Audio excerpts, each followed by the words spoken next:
ఈ రోజు first time దేశంలో తొలి non GMO popcorn maize hybrid విత్తనం ఇక్కడ ఆవిష్కరించడం, రైతుల్ని సన్మానించడం నాకెంతో సంతోషంగా ఉంది.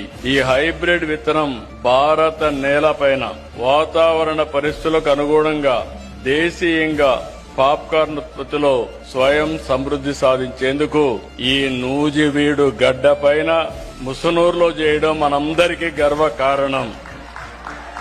దేశీయ విత్తనాన్ని ఆవిష్కరించిన గోర్మే పాప్కార్నియ సంస్థకి మనస్ఫూర్తిగా శుభాకాంక్షలు. ఈ సంస్థ ఎండి పట్టాభి రామారావు గారు, వాళ్ళ ఫ్యామిలీ అందరికీ తెలుసు గాని ఇప్పుడు కొద్దిగా వెనకబడ్డాం. ఆ ఫ్యామిలీ ఈస్ట్ గోదావరి జిల్లాలో ఎస్పీబీ పట్టాభి రామారావు గారు ఆ రోజు కేంద్రంలో మంత్రిగా ఉండడం, వీళ్ల చిన్న తాత సత్యనారాయణ గారు మళ్లీ ఎన్డీఏలో వాజ్పేయి గవర్నమెంట్ లో మంత్రిగా పనిచేయడం, అదే